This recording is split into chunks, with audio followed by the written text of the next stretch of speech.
भाभी के घर वाले मिलने आए तो भैया ने होटल से उनके लिए बहुत सारा खाना ऑर्डर किया। मैं बेवा थी, घर में कुछ न बनने की वजह से मेरे बच्चे भूख से तड़प रही थे। फ्रिज को ताला लगा था। मजबूर होकर भाभी से खाना मांगने गई तो भाई ने मुझे थप्पड़ मारकर घर से निकाल दिया। बोला, मेहमानों के सामने खाना मांगकर तुमने मेरी नाक कटवा दी है, अब निकल जाओ मेरे घर से। मैं बच्चों को लेकर सड़क पर बैठ गई।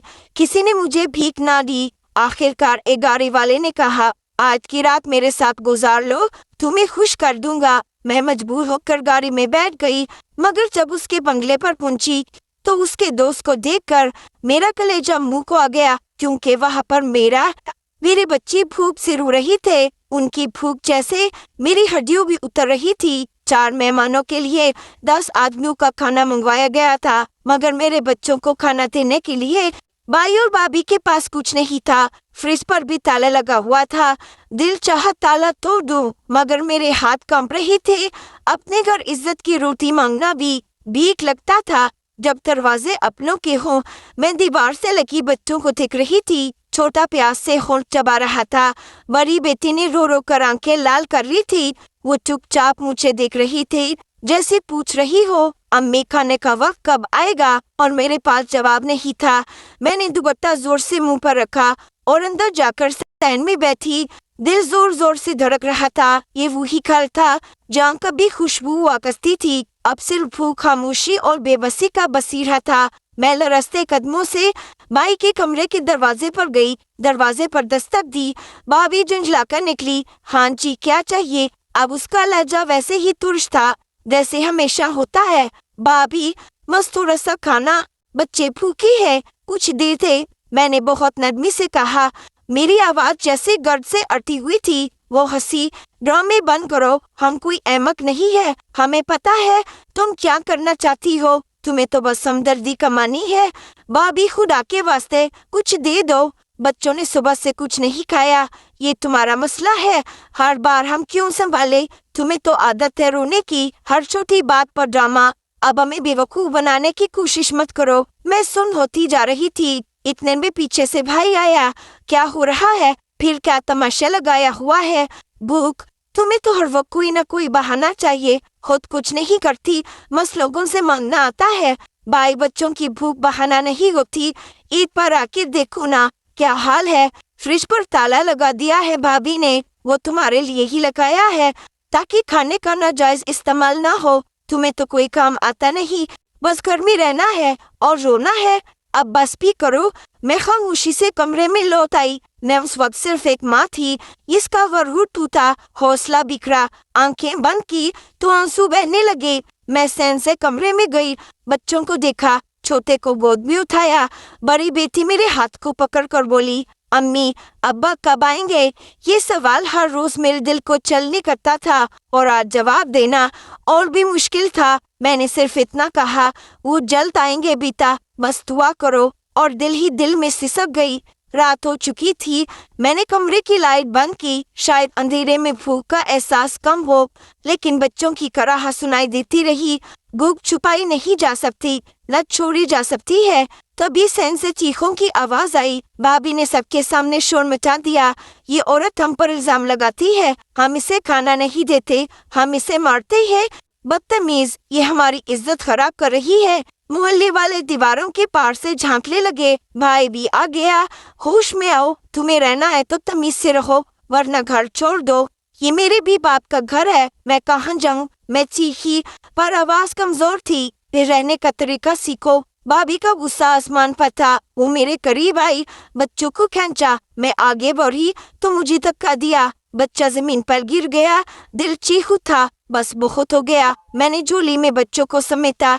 दरवाजा खोला। रात किसी आईने जैसे गले लगा लिया। भाई, ये सब तमाशा देखकर भी खामोश रहा। कदम सड़क पर रखे तो लगा जैसे जमीन भी साथ छोड़ चुकी है।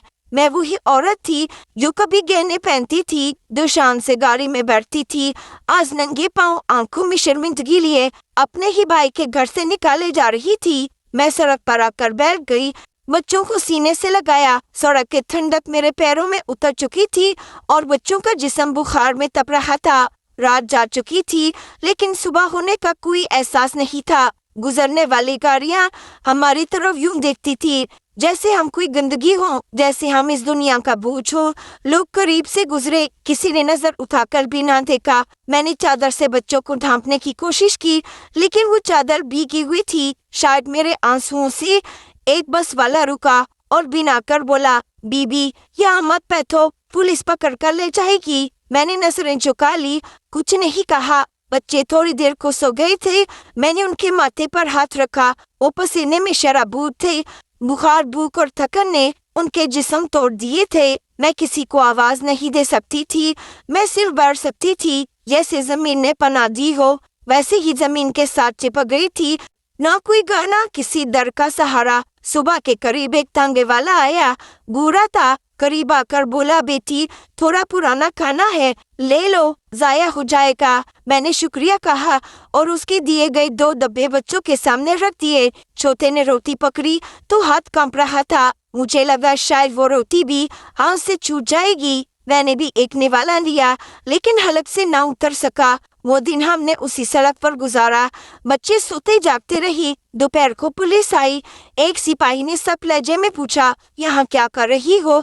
ये जगह नहीं है बैठने की। मैंने कहा, कुछ देर में चली जाऊंगी, बच्चे बीमार हैं। उसने मुझे घूरा और बोला, चलो बस करो, अब यहाँ से हटो। मैंने बच्चों को उठाया और साथ वाली दीवार के साए में बैठ गई। वहाँ कुछ मजदूर काम कर रहे थे। एक ने पानी की बोतल थमा दी। मैंने जल्दी से बोतल खोली और बच्चों को पानी पिलाया।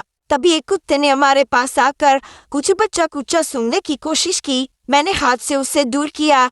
मेरी बेटी डर कर मेरे साथ चिमट गई। अम्मी ये हमें काट लेगा। मैंने उसे तसल्ली दी, नहीं बेटा, ये भी भूखा है जैसी हम। उस लम्हे मेरे सामने एक बड़ी गाड़ी की सियारन की नई नकोर। उस गाड़ी का वहां रुकना अजीब लगा। दरवाजा खुला और एक औरत बाहर निकली, लंबा कोट पहने, संजीदा मगर नरम चेहरा। वो मेरे करीब आई, झुकी और बगैर कुछ कहे मेरे बच्चों की तरफ देखा। वो 2 लम्हे खामोश रही, फिर नरमी से बोली, क्या तुम ही हो वो जिसे मैं ढूंढ रही हूँ? मैं चौंकी, उसे देखा। चेहरा अजनबी, फिर भी उसकी आंखों में एक अजीब सी शनासाई थी, जैसे वो मुझे बरसों से जानती हो। मैंने कोई जवाब नहीं दिया, सिर्फ उसे देखा। उसने मेरा हाथ थामा।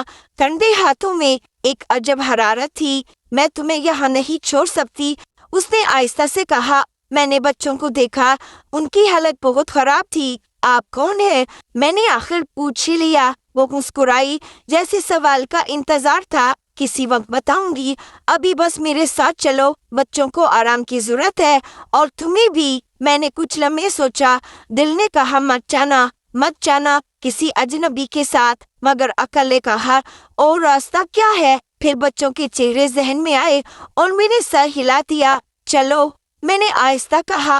वो औरत आगे बढ़ी, अपनी गाड़ी का दरवाजा खोला। मैंने बच्चों को बारी बारी उठाकर अंदर बिठाया। गाड़ी की खुशबू ही अलग थी, जैसे किसी और दुनिया में आ गई हो। सीट पर बैठते ही बच्चों ने आंखें बंद कर ली, जैसे सुकून की पहली सांस हो। गाड़ी चली, बाहर की दुनिया पीछे रह गई। अंदर खामोशी थी, पर बोझल नहीं। उस औरत ने बैग से जूस निकाला, बच्चों को दिया, फिर थर्मास से चाय निकाली और मेरे हाथ में थमा दी। मैंने चाय को घूरा, आंखों में नमी आ गई। आपका शुक्रिया, लेकिन आपने हमें क्यों उठाया? आप हमें जानती है क्या? मैंने पूछा। मैं जानती हूँ, बस तुम नहीं जानती। तुमसे मिलने में बहुत देर हो गई, लेकिन आज तुम मेरे सामने हो, बस यही काफी है। मैं चुप हो गई। मैं ज्यादा नहीं जानना चाहती थी, इतना जानती थी कि मेरे बच्चों ने एक नरम सीट पर आंख बंद की है और आज की रात शायद किसी छत के नीचे गुजरेगी। रास्ते में उसने एक फोन कॉल की। हाँ, वो मिल गई है। हाँ, वो ही, बच्चों के साथ। ठीक है, मैं पहुंच गई हूँ। मैंने नजरें झुका ली, जैसे कुछ समझ आ रहा हो, मगर अभी नहीं। 15 मिनट बाद लॉरी बड़ी हवेली के सामने रुकी। दरवाजा जैसे ही खुला, मेरे कदम रुक गए। सामने जो कुछ था वो मेरी सोच से बाहर था। ना वो गली, ना वो सड़क, ना वो सस्ता फर्श जिस पर मेरे बच्चे सोते थे। संगे मरमर की वो रोशनी करते ताले, फूलों से महकता हुआ दाखिली दरवाजा, सब कुछ इतना बेमिसाल था कि लगा जैसे किसी और दुनिया में आ गई हूँ। मेरे पाँव नंगे थे और सामने कालीन बिछा था। اس کی قیمت میرے گزرے سالوں سے زیادہ لگ رہی تھی۔ بچے چپ تھے، جیسے وہ بھی سمجھ چکے تھے کہ یہاں شور کرنے کی اجازت نہیں۔ دو خواتین نمودار ہوئی سفید یونیفارم میں، ایک نے میرے بیٹے کو باہوں میں لیا، دوسری نے بیٹی کا ہاتھ تھاما اور نرمی سے بولی، ہم انہیں اوپر لے جا رہی ہے، گرم پانی سے نہلا دیں گے اور کھانے کا بندوبست بھی ہے، آپ بے فکر رہے۔ میری نظر اس عورت پر گئی جو ہمیں یہاں لائی تھی۔ اس نے ہلکے سے سر ہلایا، میرے دل نے اجازت دیتی اور میں نے بچوں کو جانے دیا۔ ان کے قدم جیسے سکون کی طرف بڑھ رہے تھے۔ اس نے میرے قریب آ کر کہا، چلو میرے ساتھ۔ میں اس کے پیچھے پیچھے چلتی گئی۔ ہم ایک بڑے ہال میں داخل ہوئے۔ چھت اتنی بلند تھی کہ آواز گونجتی محسوس ہوئی۔ دیواروں پر تصویریں تھی، کچھ مشہور شخصیات کی، کچھ خاندانی، اور وہی ایک بڑی تصویر میرے شوہر کی، سفید کوٹ میں گلابی ٹائی کے ساتھ، سنجیدہ سا چہرہ، وہی آنکھیں جو ہر رات خواب میں آتی تھی۔ میرے قدم تھم گئے جیسے کسی نے میرا سانس روک دیا ہو۔ میں نے دونوں ہاتھوں سے سینہ تھاما۔ یہ ہاں وہی ہے۔ اس نے میرے شانے پر ہاتھ رکھا۔ تمہارے شوہر، میرے پارٹنر، میرے دوست۔ میں کچھ بول نہ سکی، میری آنکھیں تصویر سے ہٹی نہیں رہی تھی۔ دل ایک لمحے کے لیے ایسے دھڑکا جیسے برسوں بعد کسی اپنے کو دیکھا ہو۔ میں وہاں کھڑی ایک مجسمے کی طرح، اور وقت رک چکا تھا۔ پھر وہ مجھے ایک چھوٹے مگر نفیس سے کمرے میں لے گئی، لکڑی کی میز پر ایک فائل رکھی اور مجھ سے کہا، بیٹھو، تمہیں بہت کچھ بتانا ہے۔ میں آہستہ سے بیٹھی، انگلیں دوسرے میں الجھ گئیں۔ اس نے فائل کھولی اور اندر سے کاغذات نکالے۔ یہ دیکھو، یہ وہ دستاویز ہے جو تمہارے شوہر نے اپنے آخری دنوں میں تیار کی تھی۔ اس کمپنی کے 51% شیئرز تمہارے اور تمہارے بچوں کے نام تھے۔ یہ وصیت ہے، یہ بینک سٹیٹمنٹس ہیں، یہ پراپرٹی ریکارڈز ہیں، لیکن تمہارا نام ہر جگہ سے مٹا دیا گیا۔ میں نے کاغذات کو دیکھا اور سمجھنے کی حالت میں نہیں تھی۔ ذہن جیسے دھند میں لپٹا ہو، صرف ایک جملہ سنائی دیا، تمہیں غائب کر دیا گیا۔ کس نے؟ میری زبان کانپتی ہوئی نکلی، پتہ چل جائے گا۔ اب بھی نہیں۔ پہلے یہ سمجھو کہ تم صرف ایک بیوی یا ماں نہیں ہو، تم ایک قانونی وارث ہو، اور تمہیں برسوں سے دھوکہ دیا جا رہا ہے۔ اس کی آواز میں ایک عجیب یقین تھا۔ اور آپ کو کیسے پتہ چلا؟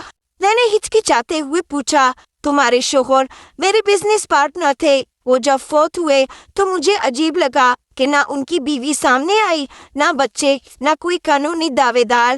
میں نے تحقیقات کروائیں، پر تمہارے بارے میں کچھ نہیں ملا۔ بس یہی سنا کہ بیوی بچوں سمیت کہیں غائب ہو گئی ہے۔ غائب ہے؟ میں نے سر اٹھایا۔ ہاں غائب۔ کچھ لوگوں نے تو یہاں تک کہا کہ شاید تم کسی مرد کے ساتھ بھاگ گئی ہو۔ میں نے آنکھیں بند کر لی، میری سانس رکنے لگی۔ میں نے یقین نہیں کیا۔ میں جانتی تھی وہ تم سے محبت کرتا تھا، تم ایسا کچھ نہیں کر سکتی۔ تو آپ نے کیا کیا؟ میں نے تمہیں تلاش کرنا شروع کیا، تمہارے شوہر کا پرانا گھر تلاش کیا، لیکن پتہ چلا وہ لوگ وہاں سے جا چکی ہے۔ نیا ایڈریس کسی کو معلوم نہیں تھا۔ میں نے سوشل میڈیا، قانونی ذرائع، حتیٰ کہ پراپرٹی ایجنٹس تک سے معلومات لیں، پر تمہارا سراغ نہ ملا۔ اور اب میری آواز جیسے کہیں اندر سے آ رہی تھی، اب تم میرے سامنے ہو اور یہ سب کچھ تمہارا ہے، لیکن تمہیں اب اپنے حق کے لیے کھڑا ہونا ہوگا۔ میں خاموش رہی۔ کمرے میں سناٹا چھا گیا۔ کمرے کی دیوار پر ایک اور پرانی تصویر تھی، میرے شوہر کی اس عورت کے ساتھ کسی سیمینار یا ایوارڈ شو کی تصویر۔ دونوں خوش تھے۔ میرے دل میں سوال اٹھا، مگر میں نے دبایا۔ میں جانتی ہوں تمہیں وقت لگے گا سب سمجھنے میں۔ وہ بولی، مگر تم تنہا نہیں ہو۔ میری دنیا ختم ہو گئی تھی۔ میں نے آہستہ سے کہا، مجھے لگا تھا میں بس زندہ لاش ہوں، پر آپ نے مجھے یاد دلایا کہ میں کوئی ہوں، کسی کی تھی، کسی کی ہوں۔ اس نے نرمی سے کہا، نہیں، تم صرف کسی کی نہیں ہو، تم خود ایک مکمل وجود ہو، اور اب وقت ہے اپنے لیے جینے کا، بچوں کے لیے جینے کا۔ میں اس رات بمشکل سو سکی۔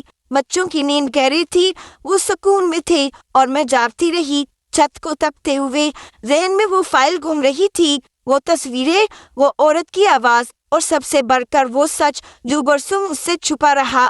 میں چاہتی تو رات کو ہی اس عورت سے سب کچھ پوچھ لیتی، مگر میں نے خود کو روکا۔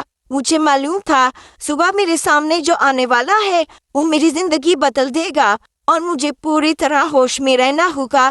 अगले दिन नाश्ता खामोशी से गुजरा। बच्चों ने पहली बार शिकायत का बगैर खाना खाया।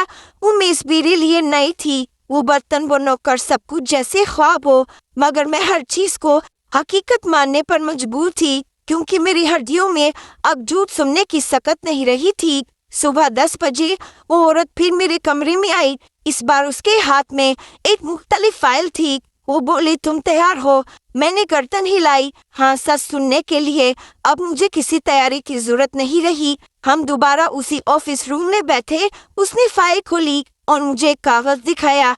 ये वो इंश्योरेंस पॉलिसी है जो तुम्हारे शोहर ने अपने नाम से ली थी। तुम नामजद थी, तुम्हारे बच्चों का नाम दर्ज है। मैंने कागज देखा, वाकई हेडलाइन पर मेरा नाम लिखा था। मेरे बच्चों के शनाख्ती नंबर दर्ज थे। मैंने बेयकीनी से उसे देखा। उसने दूसरा कागज निकाला। ये वो क्लीन फॉर्म है जो बाद में जमा कराया गया। देखो, यहाँ दस्तखत किसकी है? मैंने झुक कर देखा और जैसे मेरी दुनिया रुक गई। वो मेरे भाई के दस्तखत थे और मेरे नाम की जगह एक जैली दस्तखत। मैंने फाइल बंद कर दी। उन्होंने कैसे? मेरी जुबान लड़खड़ा गई। वो तुम्हारे शोहर की मौत के फौरन बाद उनके मालियाती मामलात पर काबज हो गए। तुम्हारा पुराना घर फौरन बेच दिया किसी पुराने आशना के जरिए।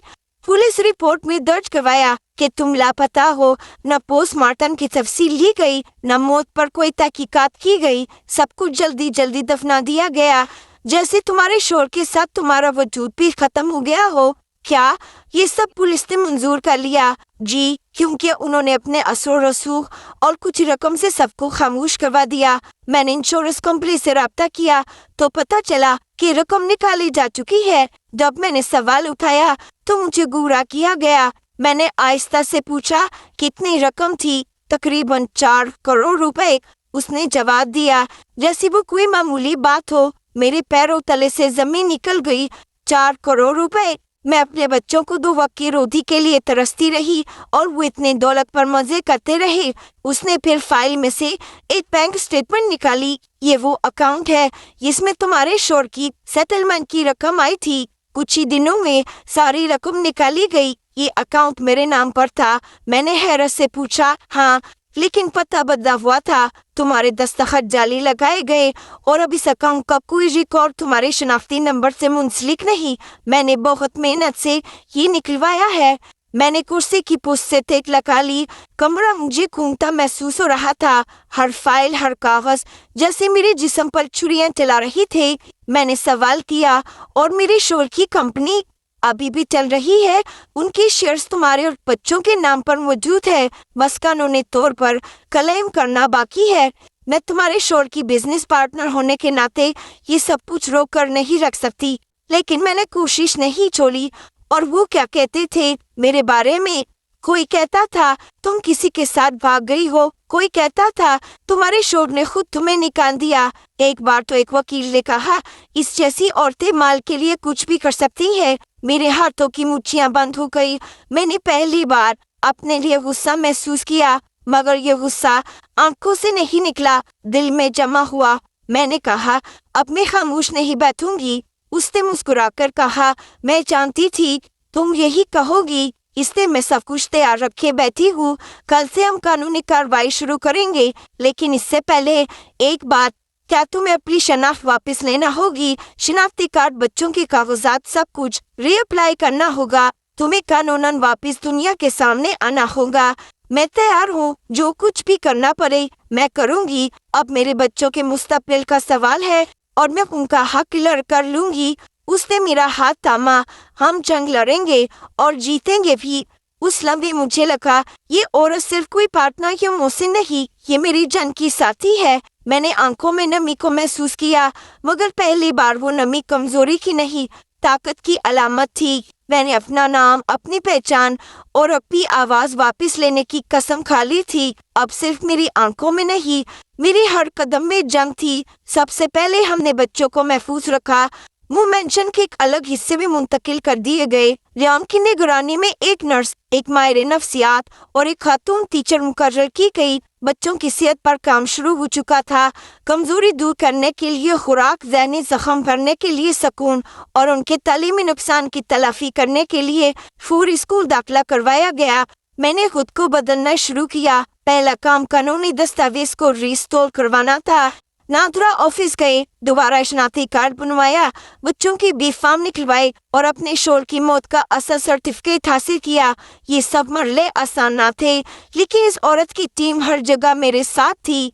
हर साइन, हर उंगलियों का निशान, हर तस्दीक मुझे दोबारा जिंदगी की तरफ ले जा रही थी। फिर हमने सबूत इकट्ठे करने शुरू किए। असल मरला वो था जहाँ हकीकत को साबित करना था। कंपनी के साबिक अकाउंटेंट, इंश्योरेंस कंपनी के एक रिटायर्ड ऑफिसर और पुराने मोहल्ले के चंद अफराद ने हमारे लिए कुछ राहें खोली।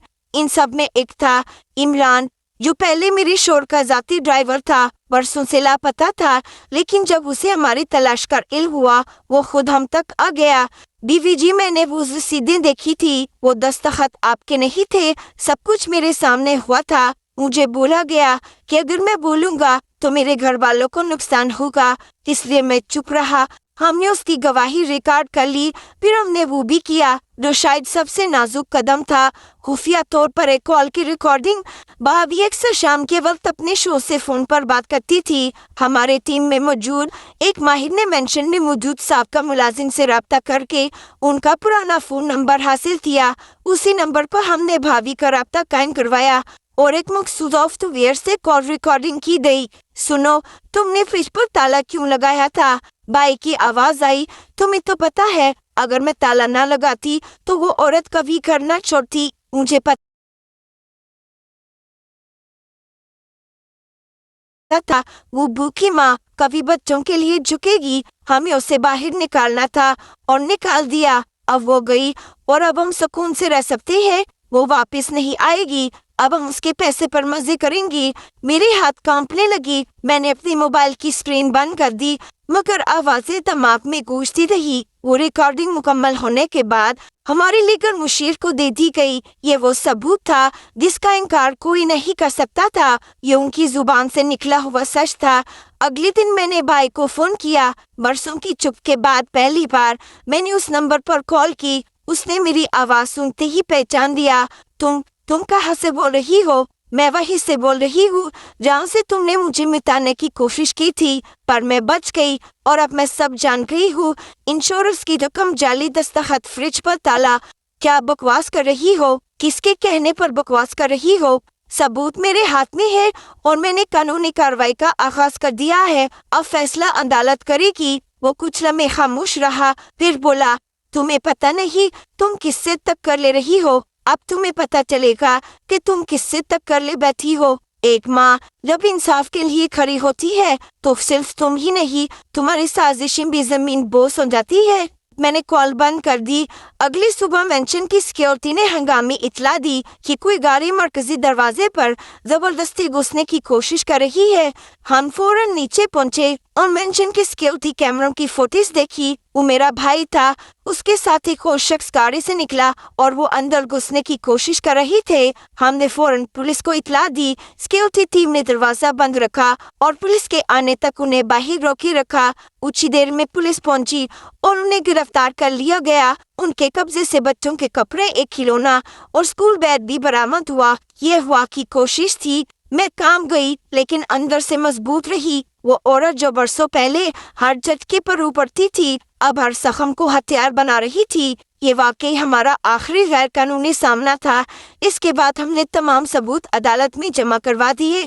रिकॉर्डिंग, गवाही, माली रिकॉर्ड, इंश्योरेंस के जाली कागजात और बच्चों की तहवील से मुतल्लिक सब शवाहिद। केस की इब्तदाई समात में ही जज ने नोटिस लेते हुए कहा, ये सिर्फ एक जायदाद का केस नहीं, ये एक औरत, एक माँ और एक बीवी की शनाख्त का मुकदमा है। अब अदालत का दरवाजा खुल चुका था और हमें यकीन था कि इंसाफ हमारी दहलीज तक जरूर आएगा। हमने जंग का ऐलान कर दिया था।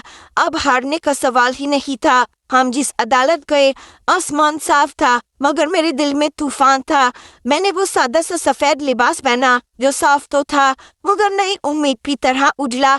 उस औरत ने मुझे तैयार होते देखकर कहा, आज तुम सिर्फ एक गवाह नहीं, तुम पूरी कहानी का मरकजी किरदार हो और तुम्हारी सच्चाई सब कुछ बदल सकती है। मैंने आहिस्ता से सर हिलाया और दिल में दुआएं दोहराती रही। अदालत के अहाते में दाखिल होते हुए हर कदम बूझे लगा। अदालत का कमरा अपनी सर्दी में भी एक खास संजीदगी रखता था। दीवारों पर लकड़ी की चिड़िया और जज की कुर्सी की तरफ लगी कड़ी हर चीज जैसी किसी फैसले की मुंतजिर थी। मेरे भाई और भाभी कमरे अदालत में पहले से मौजूद थे।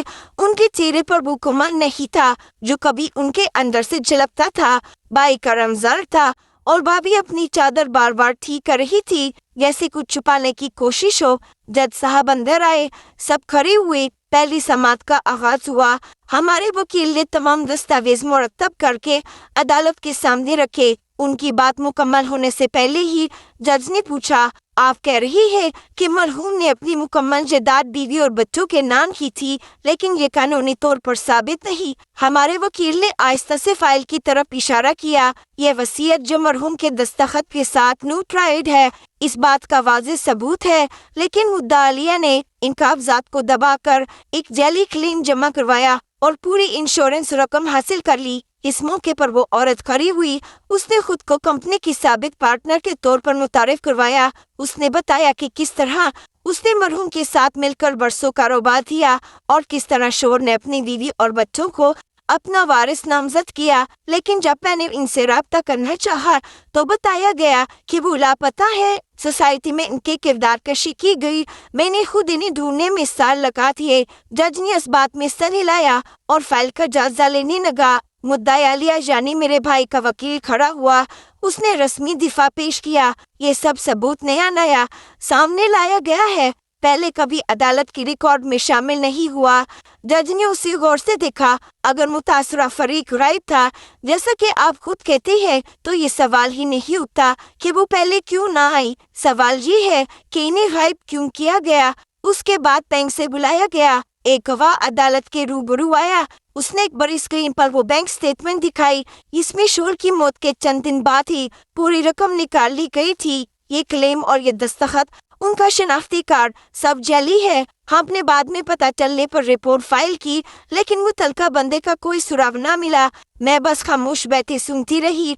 मेरा भाई इस दौरान बार बार अपनी पेशानी पर हाथ फेरता रहा और भाभी जैसी कुर्सी में सिमटती जा रही थी। फिर अदालत ने अगला सबूत तलब किया।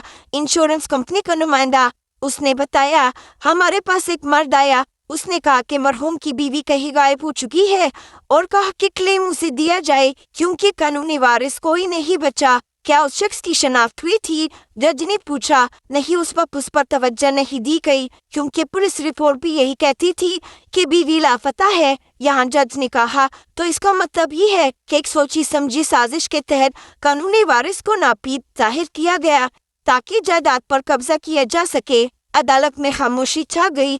भाई ने अपनी कुर्सी पर हाथ मारा, जैसे वो अब भी यकीन नहीं कर पा रहा था कि ये सब हकीकत में हो रहा है। फिर वो मरहला आया जिसने सब कुछ बदल दिया। अदालत में एक वीडियो रिकॉर्डिंग पेश की गई, वही कॉल जिसमें भाभी खुद तस्लीम कर रही थी कि फ्रिज पर ताला उसने लगाया ताकि मुझे तंग किया जा सके और मैं खुद ही कर छोड़ दूं। जब वीडियो चली तो मैंने जज के चेहरे पर तासुरात का बदलाव देखा। एक लम्हे के लिए सब खामोश हो गए। ये भाभी की आवाज है। जज ने सवाल किया, जी अदालत चाहे तो फ्रांजा तज्जिया करवाया जा सकता है। वकील ने फौरी जवाब दिया।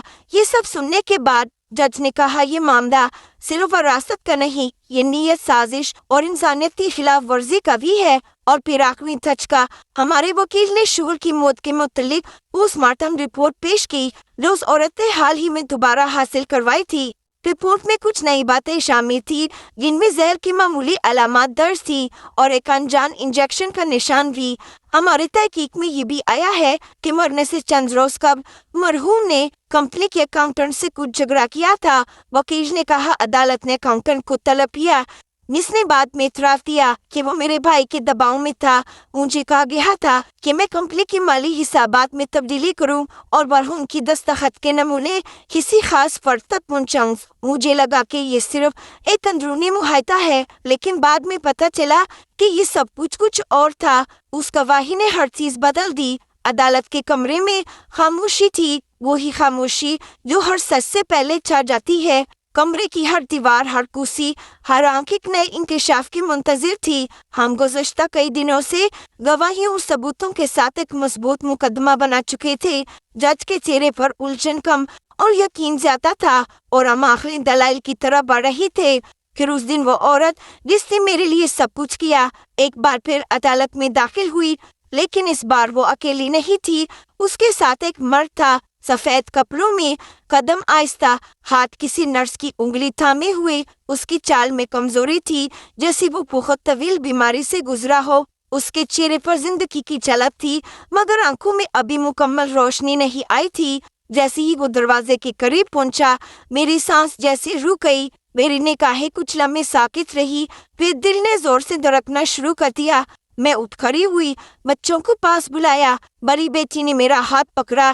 امی وہ کون ہے؟ میں نے کچھ نہیں کہا، صرف آنکھوں سے انہیں اس طرف اشارہ کیا۔ وہ مرد آہستہ آہستہ عدالت کی نشستوں کے درمیان سے چلتا ہوا میرے قریب آیا۔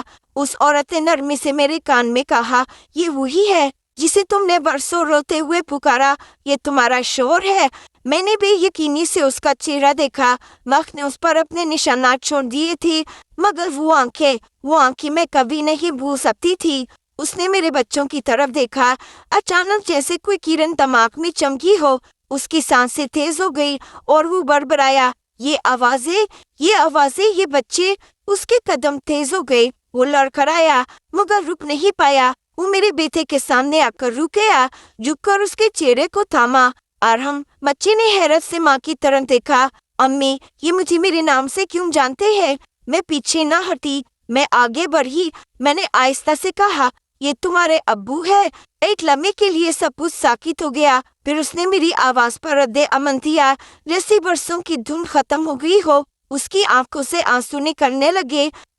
تم زندہ ہو؟ میں نے سمجھا تھا تم سب چلے گئے ہو۔ اس کے بعد وہ مجھ سے لپٹ گیا۔ اس کی باہوں میں کمزوری تھی، لیکن جذبہ تھا۔ میں نے اسے تھاما، جیسے کوئی بچھڑا ہوا پرندہ اپنے گھونسلے میں لوٹا ہو۔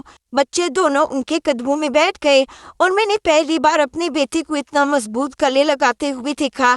وہ چیخ رہا تھا، ابو ابو۔ عدالت میں مکمل سناٹا تھا۔ جج بھی اپنی کرسی پر آگے جھک کر سب دیکھ رہے تھے۔ کسی نے کوئی سوال نہیں کیا، نہ کسی نے ٹھوکا، جیسے سب کو احساس ہو چکا تھا کہ آج کی یہ واپسی ایک گواہی سے زیادہ اہم تھی۔ پھر اس عورت نے جج سے اجازت مانگی کہ مرد عدالت میں اپنا بیان دے۔ جج نے اس بات میں سر ہلایا۔ میری شول کو کرسی دی گئی۔ نرس سے قدم پیچھے ہو گئی، پھر اس نے نظریں اٹھا کر سامنے دیکھا اور آہستہ آہستہ بولنا شروع کیا۔ میرا نام جاسر ہے، میں اس کمپنی کا بانی اور CEO تھا۔ مجھے میری موت کا یقین دلایا گیا، لیکن میں زندہ تھا۔ ایک حادثہ نہیں تھا، وہ بلکہ ایک سازش تھی۔ میرے اپنے لوگوں نے مجھے راستے سے ہٹایا، انجیکشن دیا، جس سے میری یادداشت متاثر ہوئی۔ مجھے کئی ہفتے بے ہوش رکھا گیا۔ جج نے پوچھا، آپ کو یاد ہے کہ وہ لوگ کون تھے؟ جاسر نے سر جھکایا، پھر آہستہ سے بولا، میرے سالے، یعنی میری بیوی کا بھائی اور اس کی بیوی۔ یہ سن کر عدالت میں جیسے کسی نے بم کھول دیا ہو۔ جج نے قلم چھوڑ دیا اور کمرے میں موجود سب کی نظریں بھائی اور بھابھی پر جا ٹھہری۔ وہ دونوں کرسیوں پر ساکت ہو گئے۔ بھابھی نے ہاتھ جوڑنے کی کوشش کی، لیکن جج نے فوراً کہا، ہم خاموشی اختیار کریں، مزید مداخلت برداشت نہیں کی جائے گی۔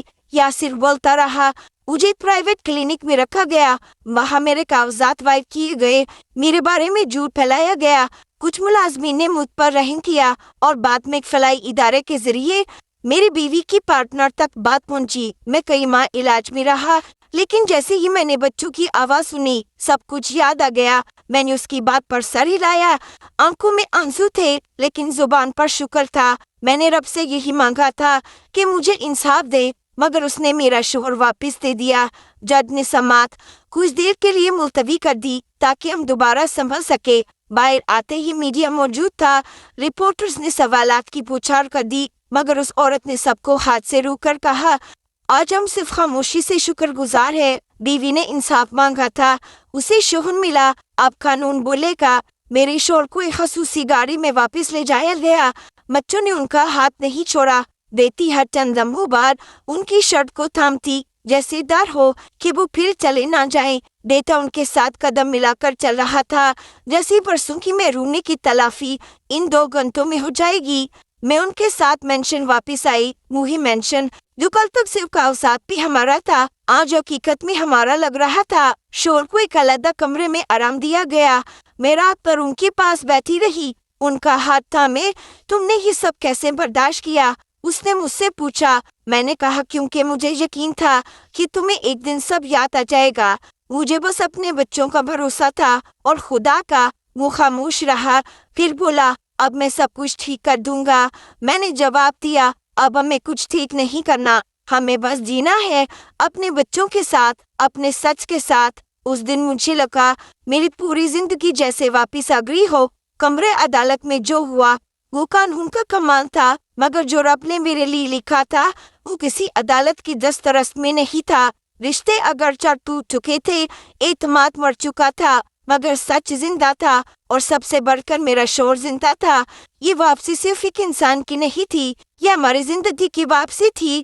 عدالت سے نکلتے ہوئے جو ہوا وہ صرف ایک قانونی فتح نہیں تھی، وہ میری زندگی کا حساب برابر ہونے کا دن تھا۔ جب جج نے فیصلہ سنایا تو میری سماج جیسے ساکت ہو گئی، صرف ایک جملہ دل میں گونجا، تمام جائیداد، اثاثے اور کمپنی کی قانونی شیئرز بیوی اور بچوں کے نام پر منتقل کیے جاتے ہیں۔ میں نے شور کا ہاتھ تھاما، بچوں کی طرف دیکھا اور اندر شکر ادا کیا۔ وہ انصاف تھا جو برسوں تاخیر سے ملا مگر مکمل ملا۔ مینشن اب صرف ایک عمارت نہیں، ہماری پناہ گاہ بن چکی تھی۔ گھر کے در و دیوار ہم سے ہم کلام ہونے لگتے، جیسے ہر اینٹ ہم سے کہہ رہی ہو تم واپس آ گئے ہو۔ شور نے دوبارہ کاروبار سنبھالا، مگر پہلے سے زیادہ نرمی اور سادگی کے ساتھ۔ بچوں نے اسکول جانا دوبارہ شروع کیا اور ہر روز وہ مجھ سے اپنے دن کی کہانیاں سناتے۔ میں کچن میں کھڑی ہو کر ان کی آوازیں سنتی تو دل سکون سے بھر جاتا، مگر ہر رات جب چراغ گل ہوتا اور ایک خیال اندر جاگتا تھا، وہی جو حساب مکمل ہونے سے پہلے جاگتا ہے۔ 6 مہینے گزر چکے تھے۔ ان 6 مہینوں میں نے نہ کوئی رابطہ کیا، نہ کوئی خبر لی، لیکن ایک دن نجمہ، جو پہلے میرے ساتھ بھابھی کے گھر ملازمہ تھی، مینشن کے باہر آ گئی۔ میں نے اسے اندر بلایا، وہ پریشان تھی، اس کے ہاتھ میں ایک لفافہ تھا۔ میں نے پوچھا کیا ہوا؟ اس نے آہستہ سے کہا بیوی جی، بھابھی بہت بری حالت میں ہے، وہ قرض میں ڈوب گئی ہے، مالک مکان نے نوٹس دے دیا ہے۔ میں نے کوئی رد عمل نہیں دیا۔ وہ بولتی رہی آپ کا بھائی جیل میں ہے اور اب وہاں کوئی سہارا نہیں، بچے اسکول چھوڑ چکے ہیں اور ان کی فیس کا کوئی بندوبست نہیں۔ وہ لوگ جن کے ساتھ کبھی چائے پر باتیں ہوتی تھی اب دروازہ بھی نہیں کھولتے۔ 3 دن بعد میں اس دروازے پر پہنچی جہاں سے مجھے دھکے دے کر نکالا گیا تھا، وہی دروازہ جو کبھی میرے لیے تذلیل کا نشان تھا، آج میرے فیصلے کی گواہی بننے والا تھا۔ میں نے دروازے کی بیل دی، کچھ لمحے بعد دروازہ کھلا اور سامنے بھابھی کھڑی تھی۔ ان کے چہرے پر نہ حروف تھا نہ رنگ، بس تھکن اور شکست تھی۔ مجھے دیکھتے ہی وہ چند قدم پیچھے ہو گئی، ان کی آنکھوں میں حیرت تھی اور شاید کچھ شرمندگی بھی۔ میں نے ان سے نظریں نہیں چرائی، وہ خاموش رہی۔ میں نے کہا پہچانا؟ وہ ہولی سے بولی تم یہاں کیوں آئی ہو؟ اب تو سب کچھ تمہیں مل چکا ہے۔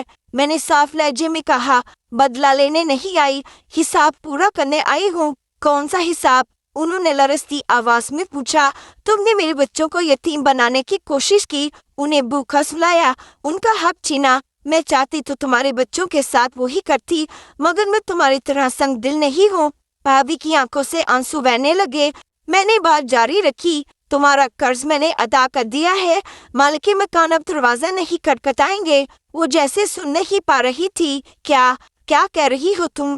میں کہہ رہی ہوں کہ تمہارے بچوں کو اب اسکول چھوڑنے کی ضرورت نہیں، اب تمہیں کسی کے آگے ہاتھ پھیلانے کی ضرورت نہیں۔ وہ زمین پر بیٹھ گئیں جیسے ان کی پیروں تلے سے زمین نکل گئی ہو۔ میں نے تمہارے ساتھ جو کیا اس کے بعد بھی میں یہ جنگ اپنے بچوں کے لیے جیتی تھی، بدلے کے لیے نہیں۔ اب تمہاری باری ہے، اپنے بچوں کے لیے کچھ نوکری ڈھونڈو، انہیں پڑھاؤ، انہیں وہی عزت واپس دو جو کبھی تم نے چھیننے کی کوشش کی تھی۔ وہ سر جھکائے رو رہی تھی۔ میں نے قدم پیچھے ہٹائے۔ میرے لیے اب یہ دروازہ صرف ایک مقام نہیں، ایک سبق ہے، اور میں چاہتی ہوں تم بھی اپنی زندگی کو سبق بناؤ، سزا نہیں۔ میں واپس پلٹ گئی، دل میں ہلکا سا بوجھ کم ہو گیا۔ میں جانتی تھی ہر چیز واپس نہیں آ سکتی، مگر اتنا ضرور تھا کہ میں اپنے ضمیر کے سامنے سر اٹھا کر کھڑی تھی۔ یہ جنگ میں نے جیت لی تھی، اپنے رب، اپنے ضمیر اور اپنے بچوں کے سامنے، اور یہی اصل فتح تھی۔